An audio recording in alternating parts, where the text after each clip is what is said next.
Bienvenue sur la chaîne Actu Mystère, une chaîne où vous découvrez ce que les autres chaînes vous cachent, les vérités que personne n'ose dire. Un nouveau Sénat au Bénin? Certains y voient une avancée historique, d'autres, un piège politique. Mais que cache vraiment cette affaire? Découvrons-le ensemble. Tout commence à l'Assemblée nationale. Le 31 octobre 2025, deux députés de la majorité déposent une proposition de révision de la Constitution. Leur objectif, créer une nouvelle institution, le Sénat du Bénin. Derrière cette annonce, une promesse, renforcer la stabilité politique, équilibrer les pouvoirs, et garantir la sécurité nationale. Mais très vite, la polémique éclate, car selon plusieurs observateurs, cette réforme pourrait changer profondément le visage de la démocratie béninoise. Les raisons officielles, les initiateurs du projet affirment que le Bénin a besoin d'une deuxième chambre, comme dans de nombreux pays. Selon eux, ce Sénat servirait de filtre pour améliorer la qualité des lois, favoriser le dialogue entre les institutions et éviter les décisions précipitées. Ils promettent aussi que cette institution contribuera à l'unité nationale, à la paix sociale et à la bonne gouvernance. En résumé, une réforme pour stabiliser, encadrer et protéger. Mais tout le monde n'applaudit pas. Loin de là. L'ancien président Thomas Boni Yayi dénonce une dérive institutionnelle. Selon lui, ce Sénat n'est ni légitime, ni opportun. Pour beaucoup d'opposants, la vraie question est ailleurs, pourquoi maintenant? Et surtout, qui bénéficiera réellement de cette réforme? Autre polémique, certains sénateurs seraient membres de droit. C'est-à-dire qu'ils ne seraient pas élus par le peuple, mais désignés automatiquement, ancien président, ancien chef d'état-major, ancien président de la Cour constitutionnelle. Résultat, plusieurs voix s'élèvent pour dire que cette réforme pourrait affaiblir la démocratie, au lieu de la renforcer. Alors, faut-il vraiment un Sénat au Bénin? Certains experts pensent que oui, une seconde chambre peut apporter plus de recul, de contrôle, et d'équilibre. Mais d'autres affirment que dans le contexte actuel, ce projet ressemble davantage à un instrument politique qu'à une réforme démocratique. Et si derrière le mot au Sénat se cachait tout simplement une stratégie pour consolider le pouvoir? Chez Actu Mystère, on pense qu'une idée, même bonne, perd toute sa valeur si elle n'est pas transparente. Oui, un Sénat peut renforcer la démocratie, mais seulement s'il représente vraiment le peuple. Pour plus d'informations et aller aux profondeurs du sujet, on vous laisse écouter les avis de la population autour du débat sur le panel.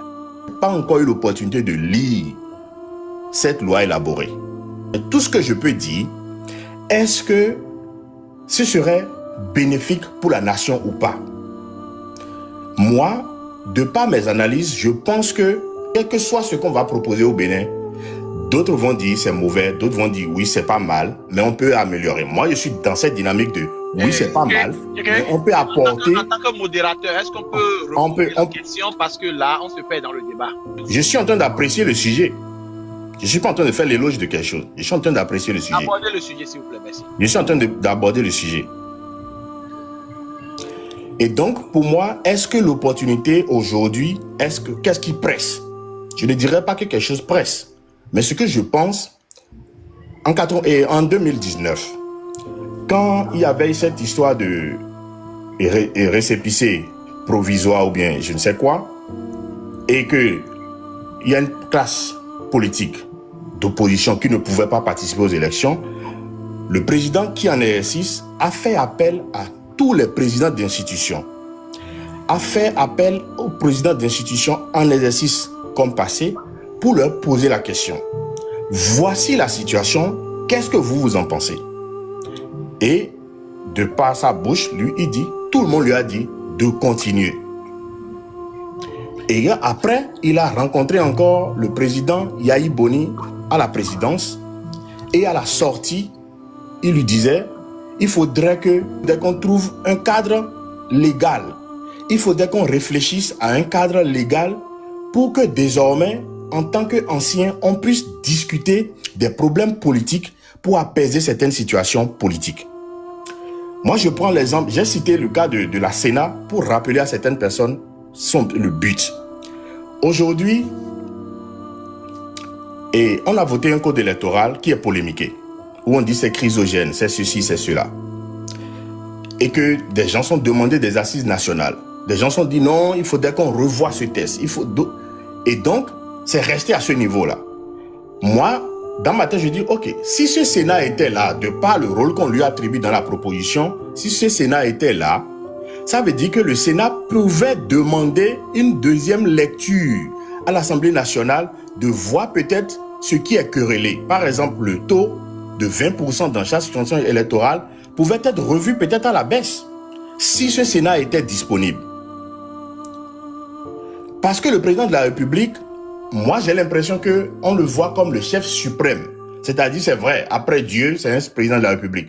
Mais beaucoup, c'est-à-dire, ça, on tente à corrompre un chef d'État, mais s'il y avait un contre-pouvoir entre l'Assemblée nationale et le président de la République, peut-être que ça va jouer ce rôle de cadre consultatif, de cadre de réflexion pour parler de sujets sensibles, de sujets politiques, pour dire telle loi, nous pensons que si on évolue dedans, peut-être que ça va créer des troubles. Peut-être que, revoyons la partie qui pose problème.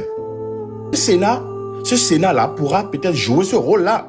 Bon, maintenant, s'il y a des gens qui ont lu les articles qui ont été proposés et qui pensent que oui, ils souhaitent qu'on modifie tel endroit, moi je suis preneur. Ceux qui disent aussi qu'on n'a pas du tout besoin, ils ont aussi peut-être leur raison. Et j'ai entendu beaucoup d'arguments ici qui sont valables. Mais tout ce que moi je dis, moi c'est moi ça. Et d'aucuns me tagueraient que oui, lui il apprécie tout va bien pour lui. D'accord. Mais ça va rester mon opinion. Puisque je n'ai même pas droit de vote, ça va rester mon opinion, ça va rester aussi votre opinion. Et donc, ce que moi je pense qu'il y a des choses qu'on peut améliorer dans les articles proposés. C'est ce que moi je pense de cette proposition faite par l'honorable Ake Natonde et Hassan Seibou. Moi je pense qu'il y a des articles qu'on peut améliorer. Peut-être qu'on peut passer à un truc électif, quand bien même ces gens-là jouissent d'un droit, un membre de droit, ayant été ancien président de la République et tout. Je pense que, est-ce qu'on ne peut pas aller à un mandat, à un truc électif? Est-ce qu'on ne peut pas trouver un mécanisme pour faire une élection, pour élire les membres de ce Sénat-là? Moi, c'est ce que je proposerais pour corriger certaines choses. Maintenant, les attributions aussi, on peut aussi revoir on doit mettre clair quel est leur rôle quand on vote une loi. Est-ce qu'ils ont pouvoir de légiférer ou non? Moi, c'est des zones d'ombre que je n'ai pas encore. C'est pour ça que je dis, j'attends de lire la loi élaborée pour mieux apprécier. Je ne sais pas s'ils ont pouvoir de légiférer ou non. Mais quand je fais la lecture de l'exposé des motifs, je ne vois pas ça clairement. Voilà, c'est ce que moi je pense de cette proposition. Merci. Merci beaucoup. Merci beaucoup. Déjà,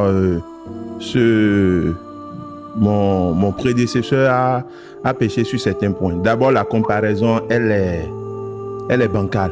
On ne peut pas comparer la création de la Sénat en 1994 et la création du Sénat dans le contexte actuel. Ce n'est même pas... Il n'y a rien de comparable. La forme, le fond, le contexte, rien de comparable. Et vous avez menti.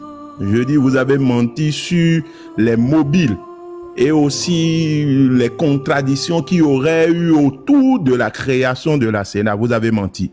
Parce que la création de la Sénat était même obligatoire, parce que ça faisait partie des propositions faites. C'est dans l'ordre normal des résolutions de la conférence des forces vives de la nation de 90. Et avant 94, il n'y avait pas une commission. La commission qui était installée était une commission ad hoc pour organiser les élections de 91.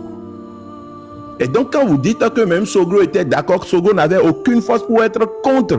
Soglo était contre là. Soglo n'avait aucune marge ou bien aucune force pour être contre l'installation d'une commission autonome pour l'organisation des élections. Parce que si on n'avait pas l'organisation des élections, on n'avait pas une commission électorale, comment on pouvait organiser les élections de 96? On va encore installer une autre commission ad hoc. Comment on va le faire? Donc, il y avait même pas de mobile pour aller contre. Déjà, je voudrais qu'on se comprenne sur ce point. Revenons maintenant à la création du Sénat. Voilà. Je ne voudrais pas qu'on fasse des comparaisons comme ça. C'est vrai, le principe de ne pas être d'accord avec de nouvelles réformes, c'est un principe qui est partagé. C'est un principe humain même. Même dans nos propres familles, là, quand notre papa décide d'opérer des changements, il y a des enfants qui ne seront pas d'accord. Mais faire une comparaison avec la Sénat et montrer qu'aujourd'hui que la Sénat est utile et donc On peut se dire que le Sénat qu'on est en train de créer sera utile. Non, je ne pense pas. Revenons maintenant au Sénat. Le Sénat, c'est un truc très, très dangereux. On ne veut pas laisser le prochain président gérer le pouvoir. On a peur. C'est la première des choses qu'il faut comprendre. Parce que regardez l'article 5 de la loi qui est proposée. Regardez l'article 5. Déjà, on veut... on fait d'une pierre deux coups. On veut vider l'opposition de son contenu. On veut d'abord vider l'opposition de son contenu parce que la loi parle de trêve de 4 ans. Et que durant ces 4 ans, le Sénat veille à ce que tout ce qui est activité,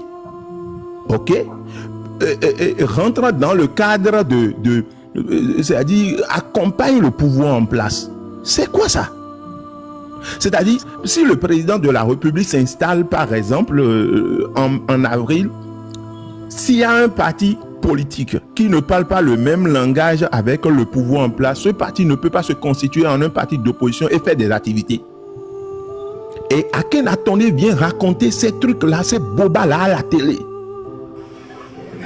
C'est-à-dire, si moi je deviens président maintenant, et que déjà à la base, là, nous ne partageons pas la même idéologie, le même paradigme. Si moi je deviens président, toi tu ne peux pas t'opposer à moi, tu ne peux pas faire des activités pour montrer que tu n'es pas d'accord avec moi. On va jusqu'à dire que ça empêche le développement. Ok? Ça fait premier point. Deuxième point, le Sénat qui est en train d'être créé vide même, c'est-à-dire prend une grande partie du pouvoir législatif.